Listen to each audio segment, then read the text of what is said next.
ಮಾವ ಮಾವ ಅಪ್ಪಯ್ಯ ಮೊದ್ಲೆಲ್ಲ ಒಂದು ಅರ್ಧ ಮುದ್ದೆ ತಿಂದ್ಬಿಟ್ಟು ಕೈ ತಳ್ಕೊಂಡು ಎದ್ಬಿಡ್ತಿದ್ದೆ.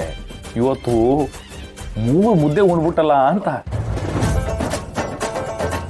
ಮಾವ ಊಟದ ವಿಷಯದಲ್ಲಿ ಕಣ್ಣಾಕ್ಬಾರ್ದು. ಯವ್ವಾ ನಾನ್ ಕಣ್ಣಕ್ಕೆ ನಮ್ಮಪ್ಪಯ್ಯಂಗೆ ಮೊದ್ಲೆಲ್ಲ ಊಟ ಬಡಿಸ್ಬೇಕ ನಮ್ಮಪ್ಪಯ್ಯ ಒಸಿ ಸಾಕವ ಅನ್ನೋರು ಬಡಿಸಿದ್ರೆ ಅಲ್ಲ ಇವತ್ತು ಹಿಂಗ್ ಉಣ್ತವನಲ್ಲ ಅದಕ್ಕೆ ಯೋಚನೆ ಮಾಡ್ತಾ ಕೂತೀವಿ ನಾನು. ಯಾಕ್ರ ಮಗ ಜಾಸ್ತಿ ಉಣ್ಬಾರ್ದಲ್ಲ? ಯೋ ಶಿವನೇ, ನೀವು ಉಣ್ಣಪ್ಪಯ್ಯ ಯಾರು ಬೇಡ ಅಂದಿದ್ದು. ನೀ ನೆಮ್ಮದಿಯಾಗಿದ್ರೆ ಇಡೀ ಮನೆನೇ ಖುಷಿ ಆಗಿದ್ದಂಗಲ್ವ ಅಪ್ಪಯ್ಯ? ಹ್ಞೂ, ಮತ್ತೆ ಫಾದರ್ ಹ್ಯಾಪಿ ಅಂದ್ರೆ ಕಿಡ್ಸ್ ಆಲ್ಸೋ ಹ್ಯಾಪಿ ಅಲ್ವಾ?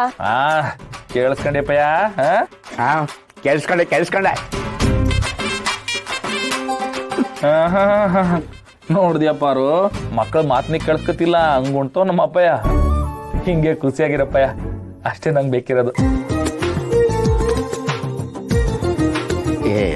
ಶಿವ, ನಿಂತವ ಏನೋ ಕೇಳ್ಬೇಕಾಗಿತ್ತು ಕಲ. ಹೇಳು ಡ್ಯಾಡಿ. ನನಗೆ ತಲೆ ಕೂಚಿಗೆ ಮತ್ತು ಗಡ್ಡಕ್ಕೆ ಬಣ್ಣ ಹಾಕಿಸ್ಕೊಳಮ್ಮ ಅಂತಿದ್ದೀನಿ.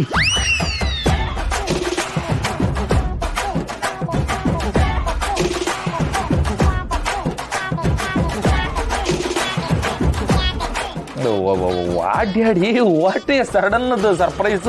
ಹೇಳ ಮಗ. Daddy are you okay? ಏನ್ರವ ನೀವು ಹಂಗೆ ಆಡ್ತಿದ್ದೀರಲ್ಲ. ಯಾಕೋ ಈ ಕೇಸಿ ಅರ್ಥ ಐತಿಲ್ವೇ?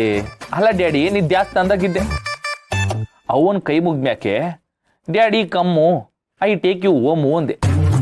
ನೀನಂದೆ no son you go I come ಆಮೇಲೆ ಅಂದೆ. ಈಗ ನೋಡಿದ್ರೆ ಬಂದು 3 ತುತ್ತು ತಿನ್ನೋನು 3 ಮುದ್ದೆ ಉಣ್ತಾ ಇದೆಯಾ?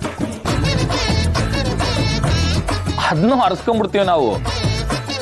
ಆದ್ರೆ ಈ ಡೈ ಪೈಯಲ್ಲಿ ಹಾಕ್ತೀನಿ ಅಂತಿದ್ಯಲ್ಲಪ್ಪಯ್ಯ, ಈಗ ಏನ್ ಪಾರು ಇದು?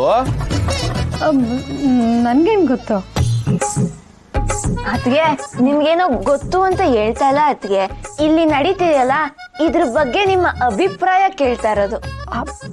ನನ್ನ ಕೇಳಿದ್ರೆ ಮಾವ ಹೆಂಗೆ ಕೇಳ್ಬೇಕಪ್ಪ? ಏ ಡ್ಯಾಡಿ, ಲವರ್ ಗಿವರ್ ಬಾಯಿ ಆಗ್ಬಿಟ್ಟೆ ಹೆಂಗೆ?